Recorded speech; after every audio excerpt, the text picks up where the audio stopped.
So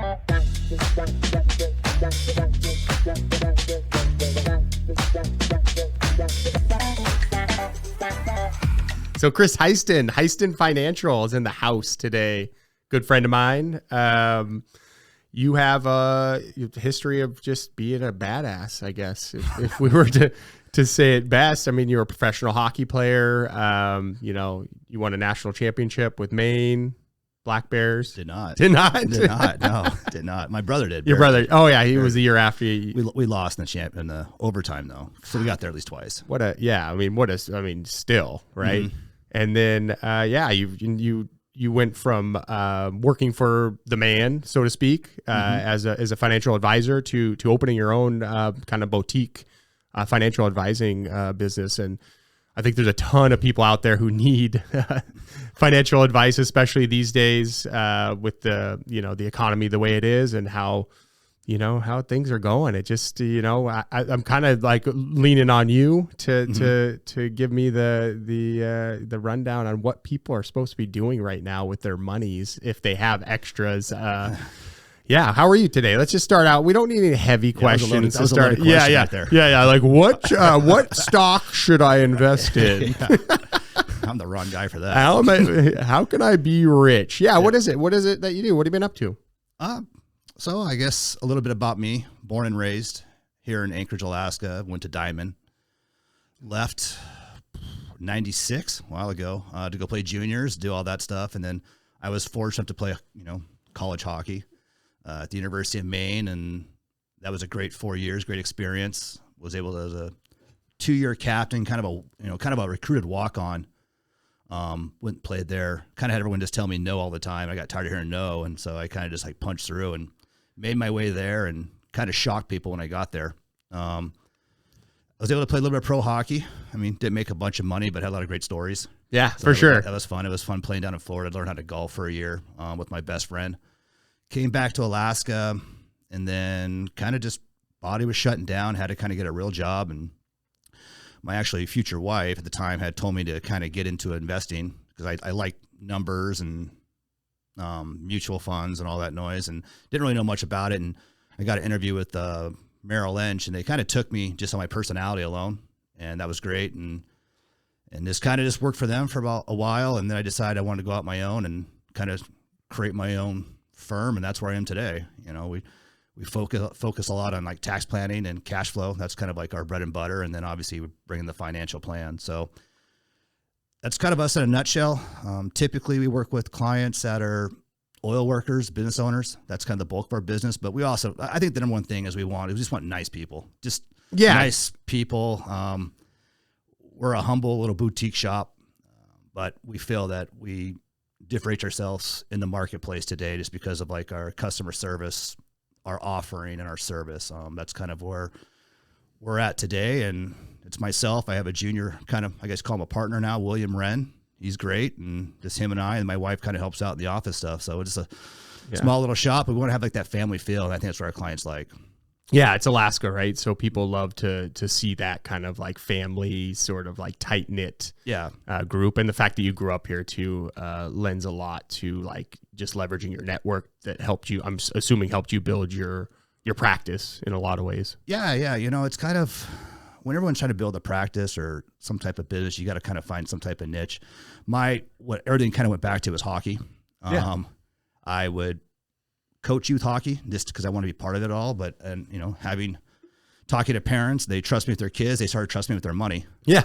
Right. Yeah. You trust me with the kids. You can probably trust me with your money. Yeah, for exactly. Sure. So that's a great point. I was very humbled, I guess. I've had some clients for almost 15 years. And some of those clients where I coached their kid when they were a squirt. Yeah. It's been awesome. It's been a great ride to now see those kids now playing college potentially. Yeah. Or going play junior. Yeah. Some are getting married. Some are, some are having kids now. Yeah. It's, they're now becoming clients, which is kind of weird, right?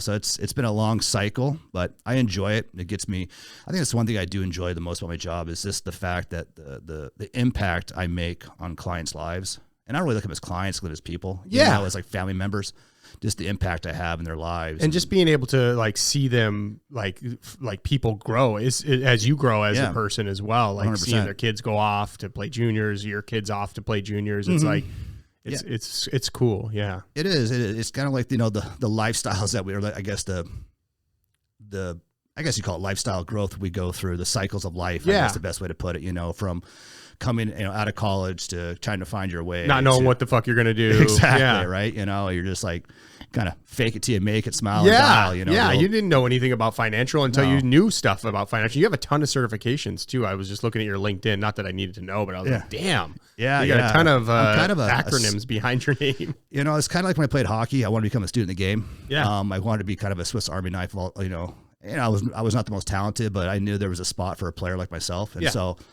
I've kind of transitioned that into the educational part and become a student of the game and finance, where from having a CFP, it's kind of like certified financial planner. Exactly. And then I've got my most recent one is becoming a digital currency and basically advisor. So for crypto, you could trade crypto. Exactly. That I add that. Become a believer of it. We have younger clients, the millennials, and so they're a little bit more into it. So let's stop there. Let's get into the crypto. What is your feelings there? I know, I think Bitcoin just went up to 50,000. I just read this morning. What is for you? What does it mean? I know we're kind of in the same age, millennials, and what's the hype there? Is there anything there? Is it something people should have in their portfolio? I know it's hard to give advice over this because whoever's listening, none of this is actual. Don't take any disclaimers here, right? It's a deeper conversation. You could call Chris if you want to set up a time to talk about specifics, but. Yeah, what is it about this crypto thing? I'm invested a little bit in it, as you know, probably 3 or 4 years ago when it was popping off and everybody was buying. I bought some. I guess you go back 3 or 4 years ago, it was kind of like that GameStop phenomenon. COVID, no one was doing anything. They were just basically learning to just to kill time, right? Yeah. And so you had the Reddit people, but taking Bitcoin, I guess my thought about it is this kind of the new digital gold. Yeah. We haven't had a new asset class when it comes to investments in probably the last 70 years. And the last one being real estate. And people shun real estate as an investment, an asset class to invest in. So I look as, the scarcity of Bitcoin. There's only so many coins there's going to be issued. It's like 21 million. And I think the last issue, it's going to be in 2140. Okay. So they have a halving coming up every 4 years, kind of like the Olympics. These miners, they try to, they compete for new coins be offered to them. Okay.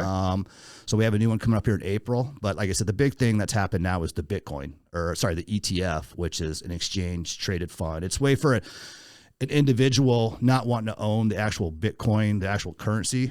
They can go out and just buy an investment that invests in the price of Bitcoin. Got it. So that's just come out. That took a while to get approved by the regular bodies, the government. They finally got that approved. So I think so people aren't actually buying Bitcoin when they do an ETF with you. They can buy the value. They can bet on the value almost. Yeah, kind of. Yeah, I mean, it's kind of like you would think, you want to own, an example would be you want to own, say, gold, right? But you don't want to own the actual gold bar. You don't want to invest in the price of it, right? Got it. It's exactly like that. It's kind of just like that. Okay. And it's a lot cleaner for individuals. They don't have to, and it's nice to have we always talk about diversification when it comes to investments. And so it's just another way to diversify. I mean, now I'm not recommending you go 100% in it, but you could have a small slice which of people pie. Did. Oh yeah. People took all their money and put it into cryptocurrency, which turned out to be a big mistake for most people because it just all crashed at once, right? It's like anything else. It's like cycles, stocks go up, bonds go down, bonds go up, stocks go down. Same thing with digital currency. I explain it as a digital gold. That's really the best way to think of Bitcoin. Yeah. The scarcity of it. There's only so many shares that are going to be issued. They're not going to issue any more coins. Yep.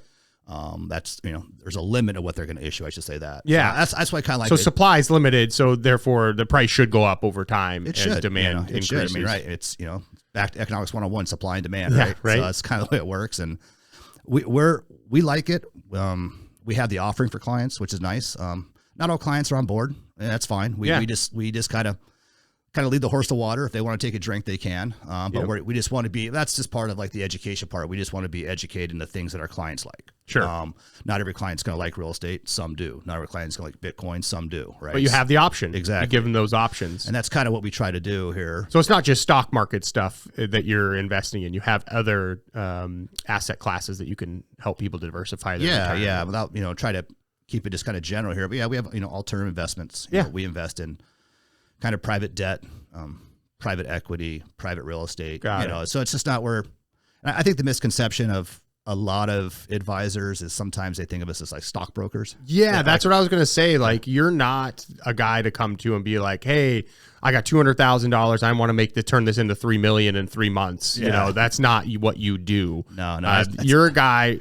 Maybe just explain a little bit like how you think about it, what your philosophy is in your strategy. Yeah. I mean, going back to that comment, the 200,000, that's kind of like the unicorn. If they find that, send it my way. All right, I'll invest my money too. But no, kind of what we do is we start with like tax planning and cash flow. That's where it all starts. Either you want to pay your taxes now or in retirement. Yeah. We give the clients the option. We kind of show the data, what makes sense. I'm a big proponent of paying taxes now or paying tax retirement. That's a different conversation. And then we look at cash flow. All right, you're positive cash flow. We should do this, and we're going to diversify in these 7-8 asset classes that we feel like don't all run together, but they diversify and protect you on a downside. Yeah. If your cash flow is negative, how do we fix this? All right, we got to get you in a debt payment plan, or because some people are paying off student loans. They're trying to get that first house. Sure. Housing ridiculous is expensive nowadays, and now you're financing almost twice twice the rate now at 12 months ago. Yeah. And then some people have, really great cash flow and they just live basically below the poverty line because they don't want to spend any money. They're frugal. Yeah. So they take all their bonus and they want to put in something different than say the stock market. Yeah. And we'll come in and give them options and either say yay or nay, and if they're on the fence, we got to explain it better to them, why it's beneficial for them, the pros and cons. Mm-hmm. But we usually get there. And then after that, we just kind of, we look at financial planning too, as part of the aspect. We know people's plans change. Yeah. Mine changes like every 3 months. It seems Yeah. like, Well, it sounds like your goal is to help people reduce their tax liability. Yeah. Help people reduce their debt if they have. Correct. And then help people plan for the future to do the things they want to do, whether it's have a house on the beach in Florida or retire with enough money at age 50, whatever it is, you can help them customize their sort of retirement. Yeah, that's correct. I mean, like I said, it all starts with taxes and cash flow. If you can't get those two things under order, you're kind of just like spinning the wheels. Yeah. So that's kind of where I think everything starts at. And then at that point, you can look at, hey, you're too aggressive, or you're not aggressive enough, or you're just perfect the way you are. Like, let's just maybe tweak it here or there, little tweaks here and there, turn the dials this way or that way. And then kind of look at the plan, like every 18 to 24 months, like, hey, you're upset because you're not getting the same returns as, this benchmark, but you're 100% above the goals that you wanted. Right. So I don't know why you need to take on the more risk than you need to. Yeah.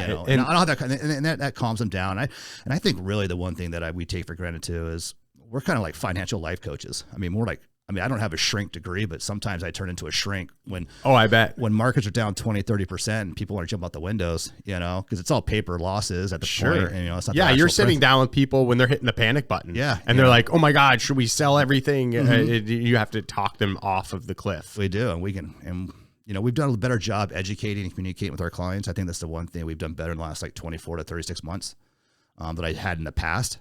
When I was a one-man shop, it's kind of like you can't do it all. Yeah. Right. Yeah.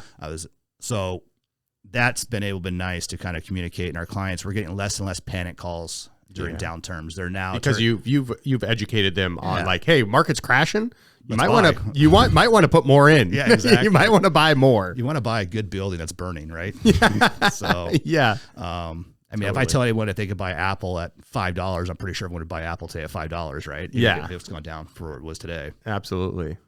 Yeah. Well, a little bit about your past too. You obviously you touched on being a hockey player and how that has. Talk a little bit about how that has, helped guide you in the principles, the discipline, the work ethic that you got from being a hockey player. Because it does seem like there's a lot of hockey players that are either financial advisors or a lot of like pharmaceutical reps in positions where you're talking to people, high pressure. A lot of times you got a lot of responsibility. People put a lot of trust in you. I don't know what it is exactly. I know a lot of firefighters too are hockey players. I just, maybe you could speak a little bit to like what you sort of got out of hockey that helped propel you into this career. Yeah. I think it all starts with discipline. Hockey is a disciplined sport. How you prepare, how you play the game, how you take care of your body, how you treat it away from the rink It's all about discipline, doing the same things over and over again. And I think adversity, that's probably, I think adversity is kind of like when your back's against the wall, or you're going into a camp and you're like potentially could be the last cut. It's between you and like 5 or 6 other guys in one spot. How are you going to deal with when your back's against the wall? Like, what are you going to do to push forward? And I think having those two things and kind of always being told, no, I couldn't be on this team, or no, you're not going to play here. Or, I think a lot of that has really kind of just put a fire inside me when it comes to competitiveness. Well, chip on the shoulder. Exactly. For sure.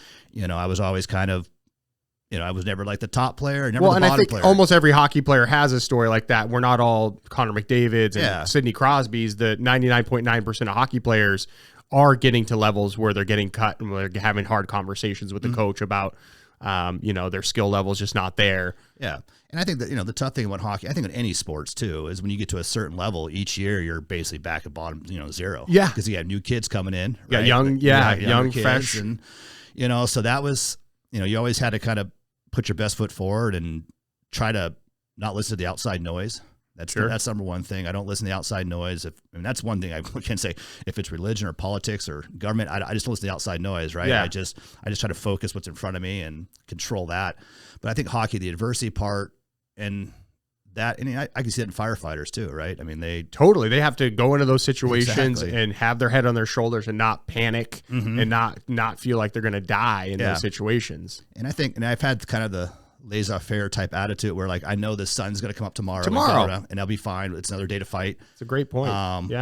So that's been really good for me. And I think it's helped me out because there's been times where when I started out in this business where I was like, God, am I going to make it? I mean, now here I am. Yeah, we all think that. And, mental toughness is a big part of like what we get from hockey. I think that allows us to not hit the panic button and not to just give up and quit. Especially when you start out in this business, you start out at 0. You don't know anything. You don't have anything. And you have kind of a financial pain. That's what I called it. I remember my financial pain. It was my wife and I had our son, Hunter. We had a house that we probably couldn't afford back in 2008. Which they were giving everybody houses. We had no furniture. We had to borrow money from my brother and Jamie's brother to feed our kid and our dogs. And I was sitting there basically on the floor in a camping chair just thinking, I got to get my shit together here. And I was worried. I was like, all right, I'm just going to plow through and just see how far I can take this. And so that was like the moment where I was like, it just kind of, I was kind of struggling a bit. And I had that moment, I looked around and I was like, you know what, I'm not going to let this beat me. Or, like the hockey mentality, adversity. I'm not going to let this beat me. So I just turned a switch and I started basically just putting myself out there and letting people know what I do. And I'm humble about it. I wasn't a salesman. I was never like I wasn't selling a service or a product. I was kind of just basically having them invest in my brand. Invest in me. I'll take, I know I can do this. Trust for me. you. I'll take care of you. I know I'm capable of this. Yeah. And it kind of worked. And then things kind of took off and they kind of call it that hockey stick effect, right? Where you like, the growth straight, then like, straight up like that. So, year 3 and 5, it was kind of like, holy cow, this is working. It's working. You could buy furniture now. Yeah, exactly. you were in the camp chair. I was able to pay back my brother-in-law, my brother back the $500 we borrowed, Yeah. That was a great feeling actually when I did that. They weren't expecting that, but I pay all my debts for sure. So that was a great feeling, and I'm very grateful they were there to help invest in me and see me. They believed in me. I mean, it wasn't a lot of money, but it was still it was enough to keep you going. I mean, back in the day, groceries weren't like today, where you go to the store and you buy 3 things, it's $160. This was back in the early 2000s where. Yeah, $500 was probably more than a month's worth of groceries, right? I think my wife was getting tired of Uncle Joe's pizza. Nothing against Uncle Joe's, we love it, but that was just like what we could afford basically 3 times a week. But what a picture you paint, with in the living room, no furniture, with in a camp chair, new baby, Hunter, your son now, who's 17, 18 years old. And playing hockey outside, as a baby, and you guys are just sitting there like, what the fuck am I doing? Like, I know. It was crazy. I mean, it was, living off Jamie's salary. I wasn't making a salary because it was kind of like commission based. Yeah. It's all about the business you bring in. Exactly. Right? Exactly. So, but, now I'm at the point where do I take on new business, but I'm still competitive. I want to help people, Yeah. And that's the thing. It's like, it all goes back to I just like helping people. Yeah. it kind of makes me tick in the morning, getting up, knowing that I'm going to have a meeting with the potential new client or an existing client. And I know, and I feel like I'm going to be able to help them. Yeah. And I enjoy that. And that's a win in Yes, your world. It's like a win when you can get a new client who you can help, and that you get them to a point, and you have the history of it with other clients that you've been with for 10, 15 years, where you see them grow to a point where they are actually achieving their goals that you guys set a decade ago. That's got to be super satisfying for everybody involved. It is. I mean, we're having clients, especially in the oil fields, they give up a lot, being gone for 2 weeks a month, 3 weeks, half their adult life. They're up there. Yeah. We're getting them to retire at age 55 when really kind of 60 is kind of like the target, or 62. We're able to basically help them plan, so they get back, that's the one thing that we try to tell our clients. The one thing that we're going to most for one is delegate to allow us to delegate your finances so you get back time in your life. Yeah. That's the most precious commodity that all of us are losing every day is time, right? Yeah. I think Franklin said it right. It's what, 2 constants of life: death and taxes. You know what I mean? So just getting 2 back things are guaranteed. Yeah, exactly. Taxes and death. Yeah. So we're trying to get clients back time. And that's an ideal client for us. Someone that's willing to give up the reins, allowed to delegate to us, so they get back time with what's important to them. Yeah. Well, that's great. That's good advice too for people out there listening. Like, your time is a huge asset. And kind of brings me to my next question, which is like, how do you think about time? Like, how do you spend your time? What's a day look like for you? Kind of get into sort of like what a day looks like for Chris Heisten. Yeah, I try to stay disciplined. Goes back to that hockey thing. I think, I just had that instilled in me, discipline. Get up in the morning, get a workout in, usually 3 to 4 times a week downstairs in our little kind of gym, makeshift gym area, which is nice. And then get to the office, and basically the first 2 hours is kind of just learning what's going on when it comes to not necessarily, kind of current events, because those are all short-term lived. I'm looking more midterm to long-term events. Is there anything else that we should be giving our clients that they don't currently have? On the business side, administrative business side.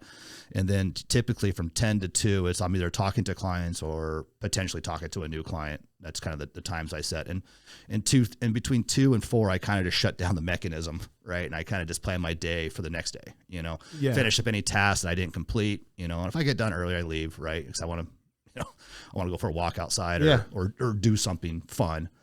So that's typical a day for us. And then we like to communicate with our clients, at least monthly, in some type of either email blast or newsletter, a phone call,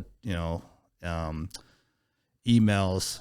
So we have that. And like I said, as you grow, you have more and more on your plate. So really the next step in my evolution is kind of delegating more tasks and maybe, stuff that you're going through, hiring staff members to help you out, grow your business. Totally. Yeah. And hiring subcontractors to do bookkeeping and accounting and attorneys to do things. That was probably the one best thing I did. I gave up my bookkeeping accounting. Oh, God, Jesus. Such a pain in the ass. Shoot me.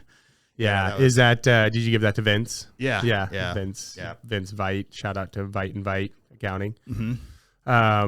Cool. Yeah. So that's great advice. I think anybody out there, that's not really like, I like the thing at the end of the day where you're like, I'm planning for the next day, like either time blocking or just sort of like laying out, what do my meetings look like? What do I have going on? And I like to, a lot of times my calendar runs me a little bit, I think, and to the point where I'm like, I have to go in and like fit in the walk or fit in the workout or fit in the time with my wife or time with my kids. And I'd like to get a little bit ahead of that to where I'm like creating my calendar with all those things in it already. And then I fit in my work around that. So I'm working on that balance personally, but you're the high growth stage right now. It's tough. I got to, I'm hustling. I see the opportunity. I'm kind of in the same boat as you. I see these potential clients and opportunities to get new clients and to increase our revenue, to help more businesses with their marketing,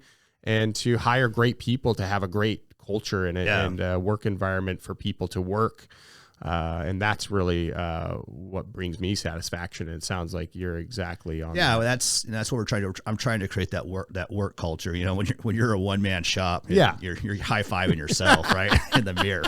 You have no one to talk to. So I got real lonely there. And I'm glad that I was actually referred to by from a colleague for William, and it's William Wren, and it's worked out great. You know, him and I we're kind of yin and yang. Yeah, I'm more emotional. He's more stoic. Yeah, which is great. And he's like more technology, like more analytical. You know, he wants to write the newsletters and things like that and blogs. I think I read something I think it's like Disney. I forget which day. I think Walt Disney was a visionary and Roy Disney was like the implementer. You know, it's kind of. I mean, I wouldn't say we're not the Disney company, but it's kind of like I'm more the visionary. I see kind of bigger picture. Steve Jobs, Tim Cook, same thing. Like Tim Cook was the guy getting the shit done and in the Excel spreadsheets and figuring out the manufacturing. And Steve was like, had these huge aspirations for products that nobody could really even fathom at that time. Because I know sometimes I drive probably my wife and William nuts because I'm kind of a big idea. I explain it like I want to shop where the way I want to invest my money with no restrictions, you know, with all legal, right? But some firms you can't do that, right? So I always tell them, I want to be able to do this. Like, are you serious? We just got done doing this. Now you want to change to this, you know? So I know sometimes I've done better with. They now ask me like 3 questions, basically. How's this going to help us? What's this going to cost us? Yeah. Like how, you know what I mean? Like, well, how does it improve our client experience? But that's a testament to your, you know, your ability to sort of continue to move things forward, right? Because if we become complacent, then what? It's like, if you're not growing, you're dying. And I heard that somewhere else, obviously, but I live by that quite a bit. I really try to continue to look for that next thing, not necessarily the next client and revenue stream, but how can we help our clients better? What software, what platforms are out there that we're not using that can help move us forward? And that's kind of our job as leaders, right? Yeah. I mean, 100%. I mean, I'm constantly thinking how I can better the business, how I'm constantly can better the client experience. And then what offering is out there that we're currently not giving that someone else is doing. Yeah. You know, like that's what back to the digital currency designation. And you know, I found that it's on LinkedIn. Someone got totally. You know, and I was like, this person have it. I don't have it. I can do this. So, so exactly. I nerded out over Thanksgiving and basically got qualified after like 25 hours of learning, kind of, you know, in basically 3 days. Yeah. And that's kind of I just kind of go. You dive full into it. Yeah, that's how you are.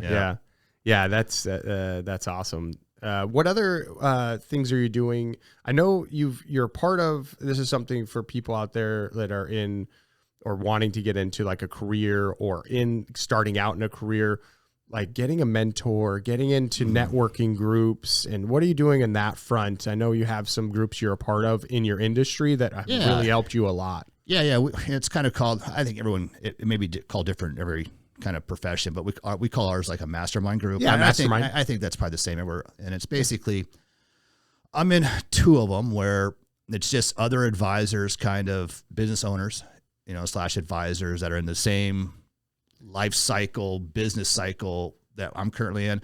Some are a little bit larger, some are smaller, and we talk like once a month. And we'll meet like probably once a year.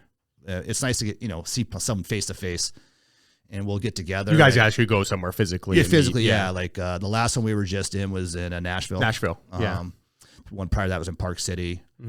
And so what we'll do is we'll get to, I think we're going to do one, I think in Huntington Beach, California. There's a conference down there I think we're all going to meet at. And so we'll get down there and we'll basically just do a deep dive in all our businesses, like all the good and the bad, what's going on. Totally. When it comes to like personnel, when it comes to clients, what type of investments are you running? What type of client service models you're running? And just, you know, if you're having it's like a bad day, you could just like call them like, hey man, I just had, you know, one of my top clients just fired me because of this. XYZ. Like, exactly. You know, and they probably had something similar happen in the past, or then you like feel a little better. Like, they let you know, and it's like, you know, if you do get fired, what I've seen is it's more of a, I would say, relationship fit, not really like a performance issue. Totally. It's more of like a, you know, our personalities don't mix. Totally. You know, you're a hardcore Republican, you're a hardcore Democrat, you know, whatever it is. It's kind of like that. Yeah. It's like, you know, and things come up or whatever. Exactly.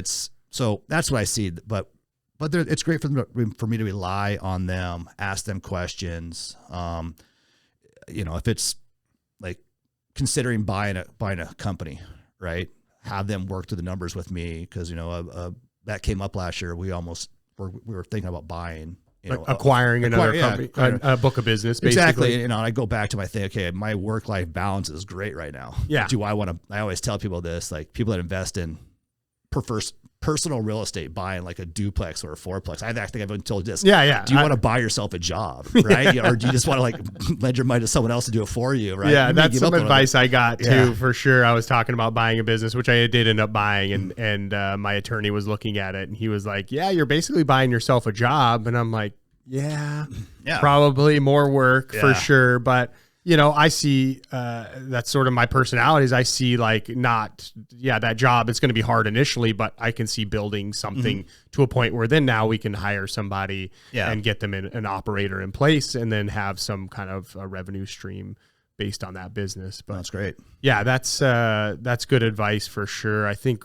people a lot of times underestimate the relationship side of all business that happens. I think if you're good at the people side, most of the time the other stuff will come, you obviously the certifications and the experience is going to speak for itself. But if you're not good with people, your business is going to fall flat. I think, having a network of people, masterminds for you that you can go talk to in these situations and get advice from and have them give you advice and vice versa.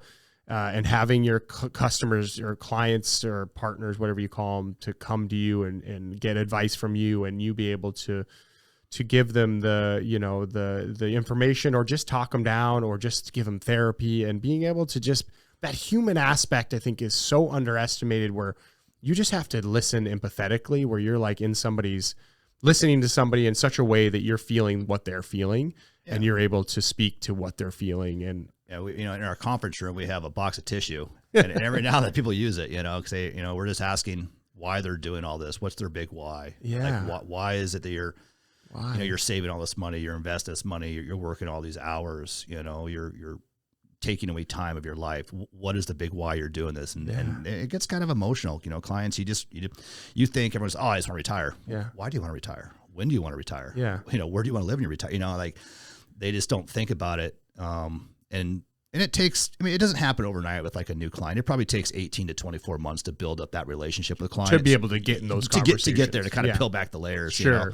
But that's the emotional connection we like with our clients. That's what I like. That's why I do it. Yeah. I didn't want to be someone like, calls in, hey, I want to buy 100 shares of Apple. That's, call a teller like Schwab and do that. Or go to Robin Hood or whatever. Yeah, right? exactly. Yeah. This is more intimate, more emotional. Yeah. And like I said, our clients, we must be doing something right because our clients are referring clients to us, and I know it's a big thing for anyone to refer. That's how to basically put your name on the line. Like, I want you to go, see this person, because you're, we don't take that for granted when our clients do that. But we know it takes a lot for our client to, put their stamp of approval on us to tell like their best friend or their colleague. And especially in a super boring industry like finance, right? In financials. That's not a place where you think you can wow people necessarily.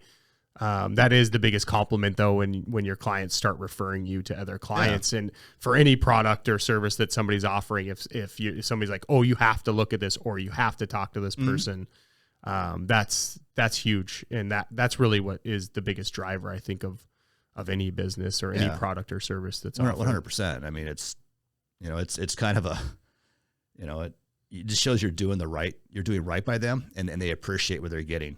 And it's not, and they never say, hey, you need to call Chris because his returns are outstanding. It's never that. It's like, hey, his customer service is outstanding. Yeah. And that's all people want. They just want to be able to pick up the phone and talk to someone if they have a question. Communicate. Yeah. They want to be able to good communication. I tell people that all the time. And that's the human aspect. It's like people just want to know you're there.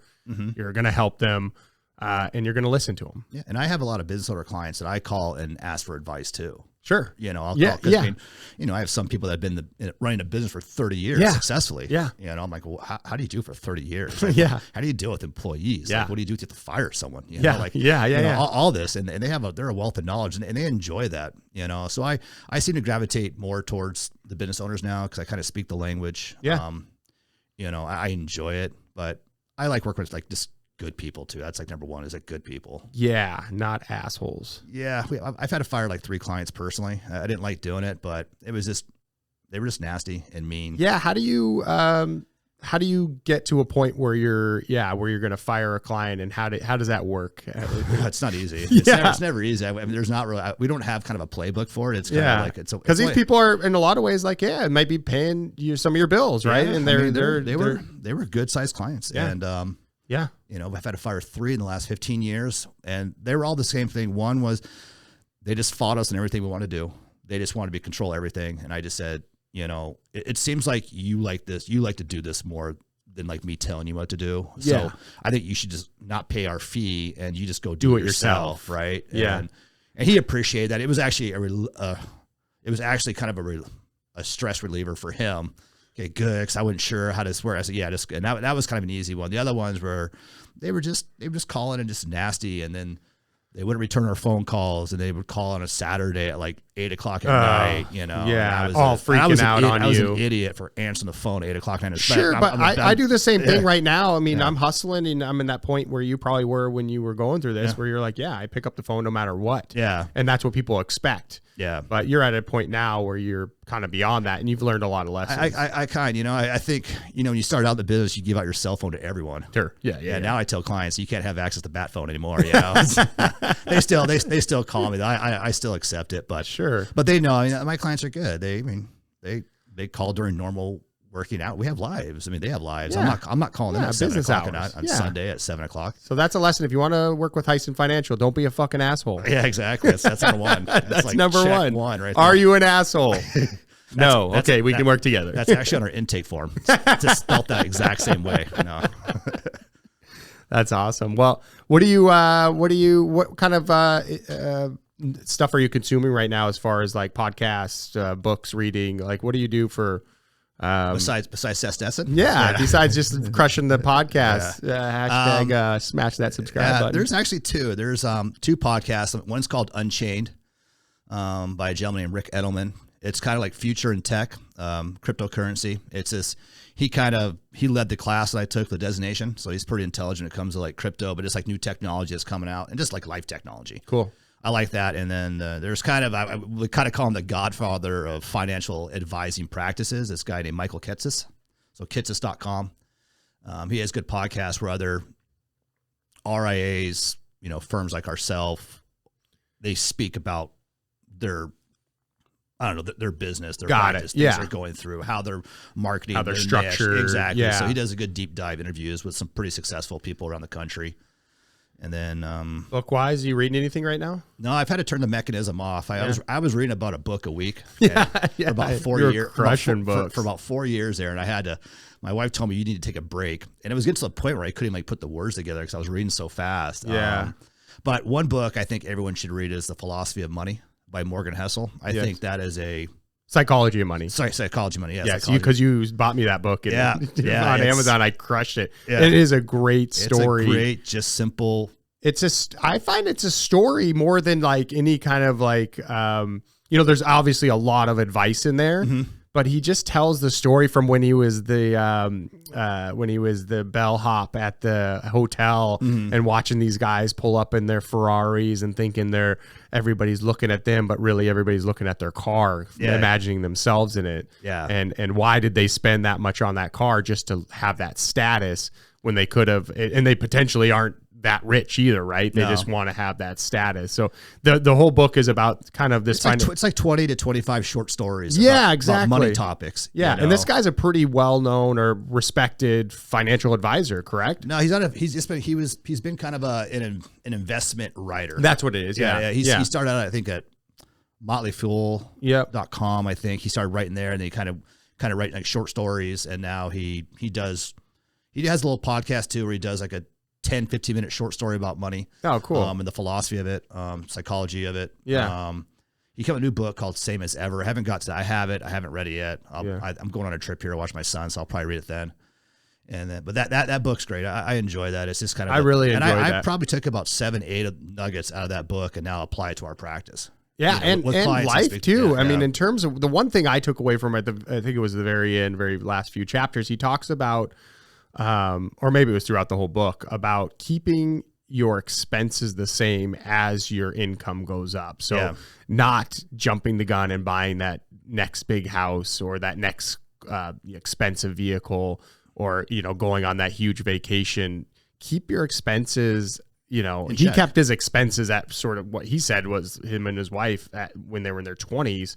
He kept his expenses the same all the way up until he was like 40 or 50 years old, as his, revenue and his income increased substantially. And I think, what I've seen is, back to that point is where people that didn't have money and then they come into making a bunch of money, it's tough for them to to not have fun. Right. Yeah. So I kind of allow clients, and myself included, I had fun for 2.5 years, 3 years, and so now it's like, all right, we had our fun. Now it's time to, get back to normal living here. Yeah. But, people just go through those stages, but that's correct. When you see people that, make 50 grand a year and they have $40,000 in expenses, they have 10,000 cash flow positive. Right. Yeah. And then they go from making 100,000. Now they're spending $90,000. Yeah.